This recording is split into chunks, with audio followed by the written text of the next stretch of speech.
Hi everyone, नमस्ते। मैं हूं अमन। आज हम बात करेंगे board of open schooling and skill education Sikkim के बारे में। बहुत सारे बच्चों के क्वेरीज आ रहे थे कि जो ये बॉस बोर्ड है या बॉस से बोर्ड है, ये जो वैलिड है कि नहीं है। सबसे पहले तो ये बताएं। तो देखो, ये जो बोर्ड है सिक्किम गवर्नमेंट ने एक एक्ट पास करके 2020 में बनवाई है। साथ के साथ मिनिस्ट्री ऑफ एजुकेशन, जो गवर्नमेंट ऑफ इंडिया जो सारी बोर्ड्स को एजुकेशन को रेगुलेट करती है, वहाँ से भी अप्रूव्ड है। आपके मार्कशीट डिजी लॉकर पे भी आते हैं।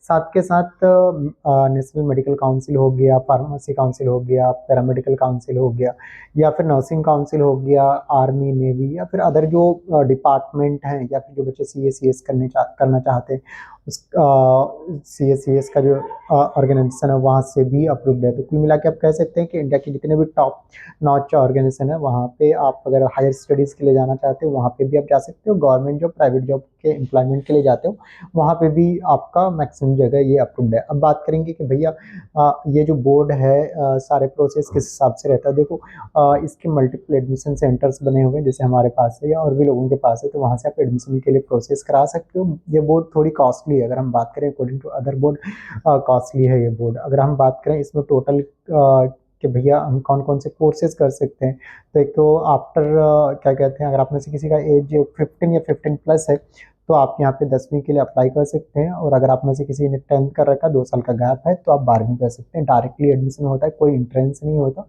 और एग्ज़ाम जो होते हैं साल में 3 बार होते हैं। एक तो मार्च अप्रैल में होता है, जो कि अभी चल रहे हैं। साथ के साथ एक होता है अक्टूबर नवंबर में, और बीच में एक आपका जुलाई में होता है। तो जो बच्चे फेल हो जाते हैं किसी भी बोर्ड से, XYZ, जैसे मैं कहता हूँ, मैंने CBSE में एग्ज़ाम दिया, या बिहार बोर्ड या राजस्थान बोर्ड में एग्ज़ाम दिया, 3 सब्जेक्ट में पास हो गया और 2 सब्जेक्ट में फेल हो गया, तो मुझे करना क्या चाहिए, मेरा साल वेस्ट ना हो। तो अब जुलाई में यहाँ पे पेपर दे के आप पास हो सकते हो और किसी डिफरेंट बोर्ड में स्विच कर सकते हो, जा सकते हो 12वीं के लिए, 11वीं के लिए, या फिर आप यूनिवर्सिटी कॉलेज में भी एडमिशन के लिए, जैसे 12वीं कंप्लीट कर लिया तो आप जा सकते हो। तो आप में से कोई अगर फेल हो जाता है, तो यहाँ से आप क्या कर सकते हैं, हायर स्टडीज़ के लिए जा सकते हैं मल्टीपल यूनिवर्सिटीज़ बोर्ड्स में। और साथ के साथ जो बच्चे सोच रहे हैं कि भैया मेरे नंबर कम आ गए हैं और मुझे इम्प्रूवमेंट या रिपीट एग्ज़ाम देना है, तो भी आप जुलाई में दे सकते हैं। तो जुलाई में जो पेपर होंगे, वो एक तो किसी न किसी बोर्ड में आपने 10th या 12th का एग्ज़ाम दिया है, तो आपके कम नंबर आए हैं,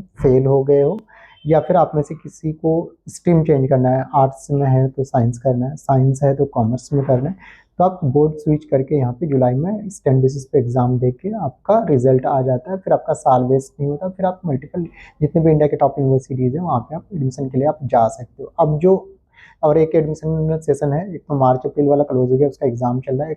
आपका एक और एग्जाम आने वाला है जो अपकमिंग, उसके भी एडमिशन चल रहे हैं। तो जुलाई वाला एडमिशन चल रहा है, जो बच्चे TOC इम्प्रूवमेंट या फेल हो गए उसके लिए पेपर होने वाला है। और एक आपका एग्जाम होने वाला अक्टूबर नवंबर वाला। अक्टूबर नवंबर में होता है क्या, वहाँ पे आपको सारे मोड, जो बच्चे फ्रेश में एग्ज़ाम देना चाहते हैं, यानी फर्स्ट टाइम अपेयर होना चाहते हैं, किसी बोर्ड में अपेयर नहीं हुए, तो 10वीं करना डायरेक्टली, और क्या कहते हैं, या फिर 12वीं करना है आफ्टर 10th, 2 साल का गैप है, तो उसके लिए भी फॉर्म जा रहे हैं। तो आप यहाँ पे फ्रेश के लिए भी एग्ज़ाम भर सकते हो फॉर्म। और साथ के साथ जो बच्चे पार्ट में पेपर देना चाहते हैं वो भी है। कोई TOC कराना चाहते हैं, कोई फेल है तो उसका ट्रांसफर ऑफ क्रेडिट हो जाता है, वो भी आप करा सकते हैं। और कोई रिपीट का पेपर देना चाहते हैं, वो भी दे सकते हैं। तो आप में अभी 2 ऑप्शन है। अगर आप में से फेल है, तो आपको निराश होने की, चिंता होने की ज़रूरत नहीं। जुलाई में पेपर दे के आप पास हो सकते हो और किसी भी यूनिवर्सिटी में एडमिशन ले सकते हो। और दूसरा आपका एक अक्टूबर नवंबर का सेशन है, जो कि सभी बच्चों के लिए, उसमें आपका एडमिशन चल रहा है।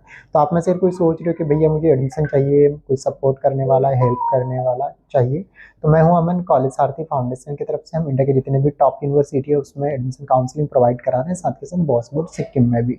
अब इसमें जो प्रोसेस रहता है, कैसे रहता है, तो एक तो आपका अप्लीकेशन ऑनलाइन आप किसी भी सेंटर्स के माध्यम से करा सकते हो। साथ के साथ यहाँ पे आपको ऑनलाइन असाइनमेंट होता है, ऑनलाइन एग्जाम होता है, सारी चीज़ें 100% नॉर्मली ऑनलाइन होता है।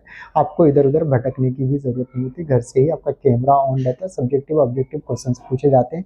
अभी तक का हमारे यहाँ से जितने भी एप्लीकेशन प्रोसेस हुए हैं, 1000 बच्चों ने एग्जाम दिया है, तो मैंने ये देखा है कि अभी तक, क्योंकि हम प्रॉपर गाइड करते हैं, ई-बुक्स, वीडियोज़, लेक्चर्स, साथ के साथ क्या कहते हैं, फिजिकल बुक्स भी हम प्रोवाइड कराते हैं, तो रिजल्ट काफ़ी अच्छा रहा है। फर्स्ट डिवीज़न नॉर्मली ईजिली आ जाते हैं। कोई बच्चा अच्छे से स्टडी करता है तो अराउंड 75, 76, 78, 80 आराम से आ जाते हैं। तो आप सिर्फ कोई सोच रहे हो भाई मुझे कोई हेल्प करने वाला, गाइड करने वाला मिले तो मैं हूँ अमन। कॉलेज सारथी फाउंडेशन की तरफ से हम इंडिया की जितने भी टॉप यूनिवर्सिटी है साथ के साथ बॉस बोर्ड में एडमिशन काउंसलिंग प्रोवाइड करा रहे हैं। और आप में से किसी ने भी अगर बॉस बोर्ड में या फिर किसी अदर बोर्ड में पास आउट हो और आप सोच रहे हो कि मुझे डिप्लोमा इंजीनियरिंग, बीटेक, एमबीबीएस या कोई सा भी प्रोग्राम करना है, बीए, बीकॉम, बीबीए, एमबीए या अदर रेगुलर में, डिस्टेंस में, ऑनलाइन में, तो उसके लिए भी आप हमें कॉन्टेक्ट कर सकते हो। Will guide you, help you. मिलेंगे हम नेक्स्ट वीडियो में इसी तरह का। Thank you, happy learning.